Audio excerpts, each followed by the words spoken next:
Halo teman-teman, apa kabar? Welcome back to my channel. Di video kali ini saya mau share ke teman-teman tips untuk project React.js supaya auto import dan alias untuk projectnya dikenali oleh Neovim maupun Visual Studio Code. Jadi ini lebih ke config-nya ya.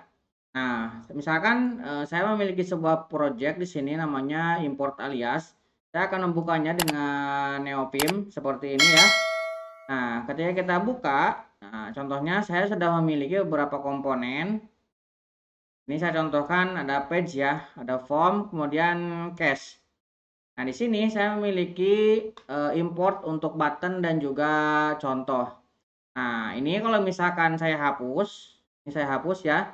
Kemudian contoh ini saya akan import ulang. Nah, saya tekan H di sini, maka ini auto importnya di sini sudah terbaca ya. Jadi ketika kita tekan enter, maka dia langsung ditambahkan. Jadi kita tidak perlu manual memasukkan satu-satu, dan di sini juga sudah ditambahkan aliasnya. Kita akan coba mengkonfig projectnya dengan cara alias seperti ini. Sekarang kita akan membuat projectnya. Silakan teman-teman buka terminalnya. Pastikan teman-teman sudah menginstal Node.js. Saya menggunakan Node.js versi 20.11. Kemudian kita akan membuat projectnya menggunakan Vite dan Yarn. Pastikan teman-teman sudah menginstalnya. Saya menggunakan Yarn versi 1.22.19. Nah, sekarang kita akan membuat projectnya menggunakan Yarn create Vite seperti ini. Nah, saya akan membuat nama projectnya auto import ya. Oke, seperti ini. Projectnya adalah React dan kita gunakan JavaScript ya. Oke, saya akan masuk ke dalam folder auto import seperti ini. Kita tinggal ketikkan yarn untuk menginstal dependensinya. Oke, sudah terinstall. Saya akan duplicate tabnya, Ctrl Shift T. Kemudian saya akan coba jalankan yarn dev. Oke, sudah jalan. Kita akan kontrol dan klik untuk membukanya di browser. Oke, sudah jalan ya React-nya. Sekarang kita akan coba buka projectnya dengan Neovim. Nah, kita akan tambahkan contoh beberapa komponen. Saya akan membuat folder komponen di sini. Kemudian saya akan buat lagi dalamnya folder lib. Nah, di dalam lib ini saya akan buat button.jsx. Akan ini ya. Saya akan buatkan basic komponennya. Kita gunakan snippet RAFCE. Nah, kita gunakan tekan escape. React-nya tidak kita pakai, kita hapus saja. Buttonnya ini saya akan ubah menjadi bold ya. Ini saya hapus. Kita gunakan heading 1 aja di sini. Button. Saya akan simpan. Oke, ini komponen kita. Kemudian saya akan membuat komponen baru lagi. Saya tekan A. Saya akan buat di sini sebuah pages.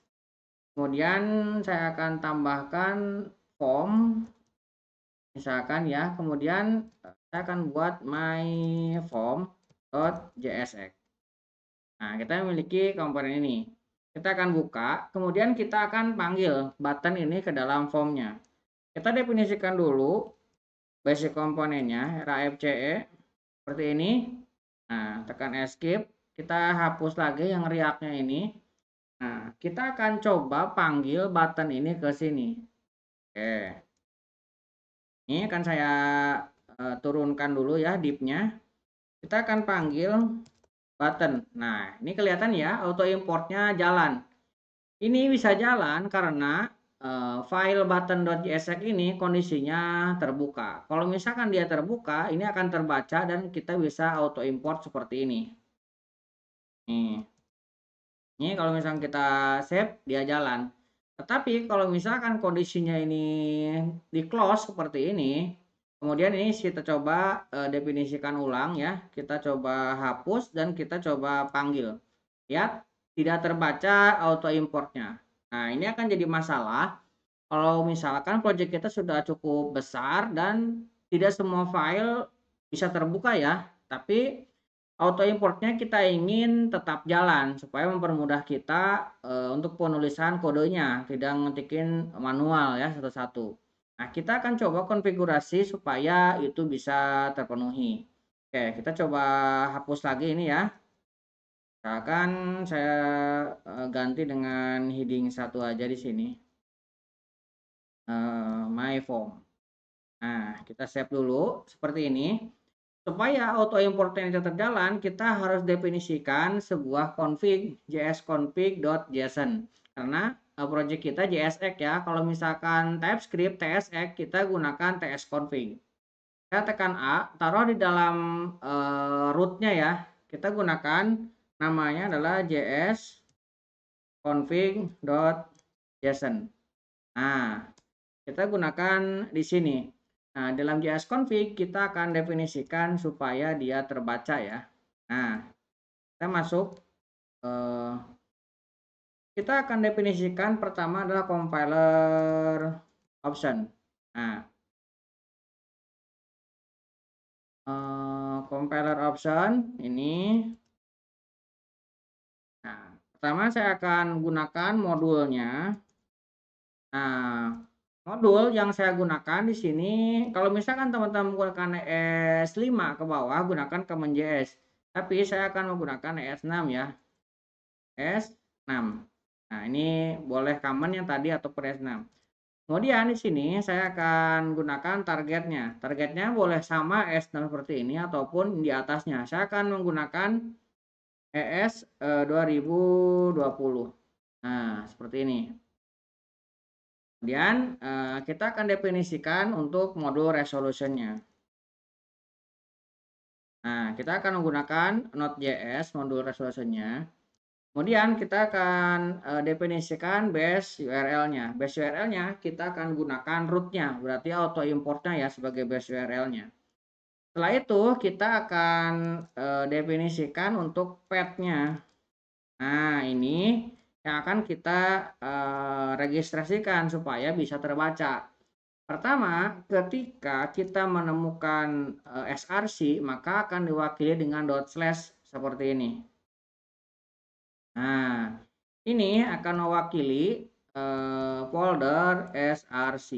Jadi kalau misalkan tidak perlu keluar dulu beberapa step, ini akan menggunakan // Kalau misalkan dia lebih dalam penyimpanannya, kita gunakan // dan juga bintang. Seperti ini. Ini kita contoh tanpa alias ya config-nya. Ini akan mewakili folder src dan apapun yang ada di dalamnya. Oke, seperti ini. Kemudian saya juga akan mendaftarkan untuk node modul. Nah, node modul sudah kita daftarkan. Semua yang ada di node modul kita akan panggil dengan bintang seperti ini. Kemudian kita akan include-kan di sini. Kita akan include-kan src, kemudian semua folder yang berada di dalamnya dan ekstensinya apapun kita akan ambil seperti ini. Kita tinggal save aja seperti ini. Nah, sekarang kita balik lagi ke sini. Nah, tadi kan kita memiliki komponen button ya. Kita akan panggil ke sini.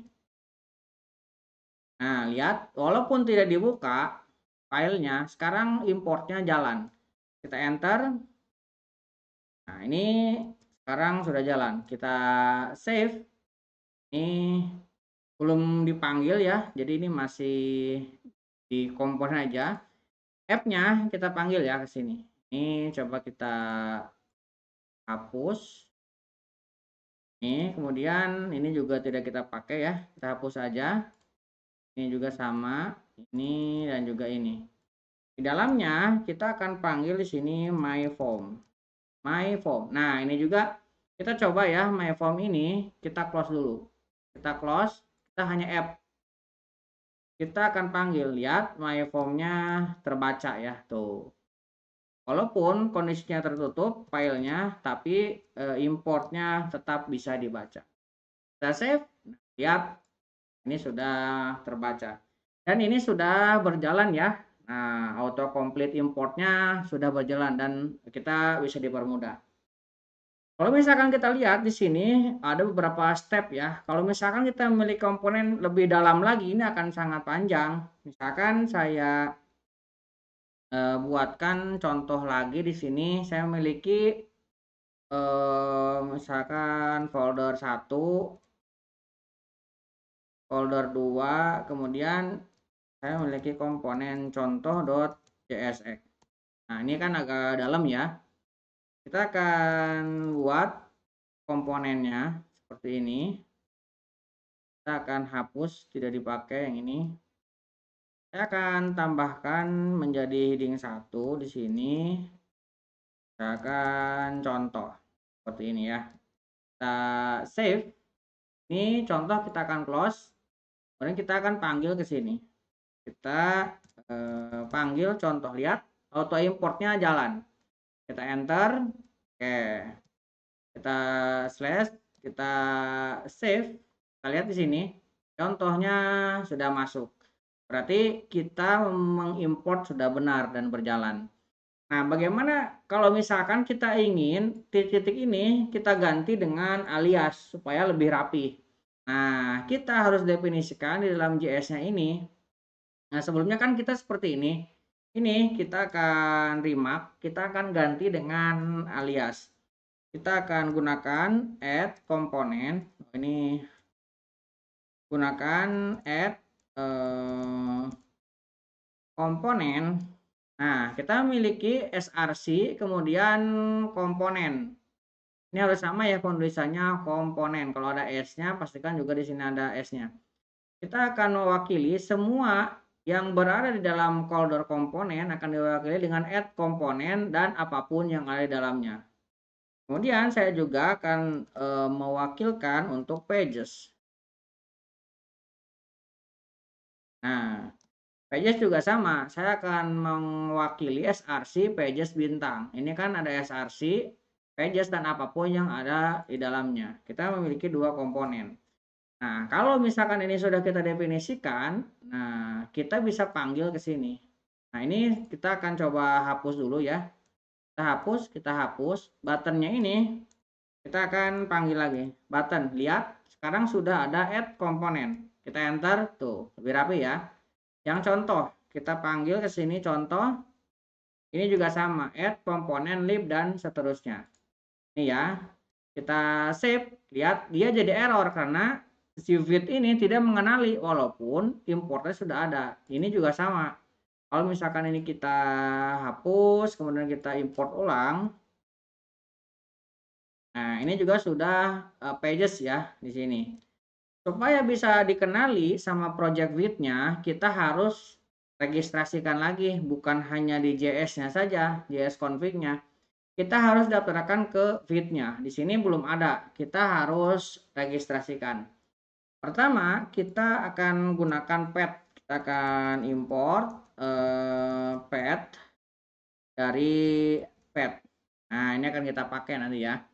Kemudian kita akan import untuk dir name. Nah, dir name kita akan ambil dari pet juga. Oke, kemudian kita akan import lagi file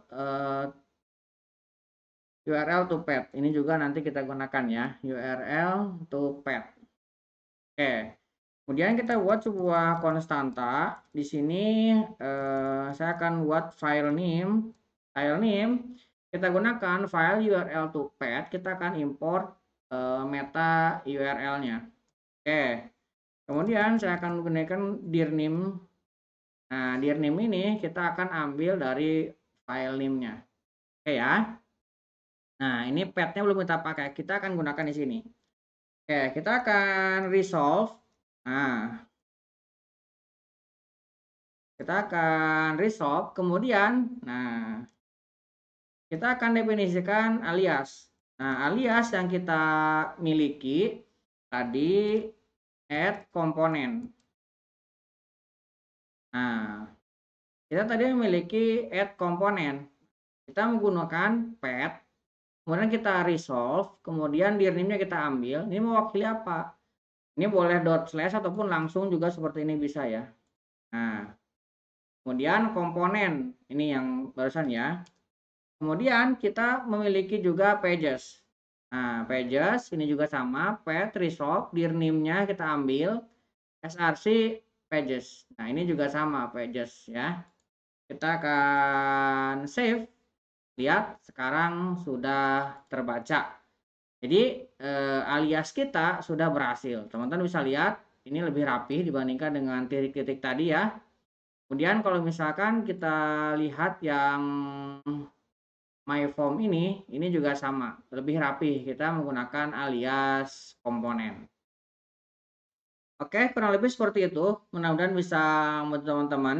Buat teman-teman yang belum subscribe, jangan lupa subscribe dan nyalakan tombol loncengnya. Sampai ketemu di video selanjutnya.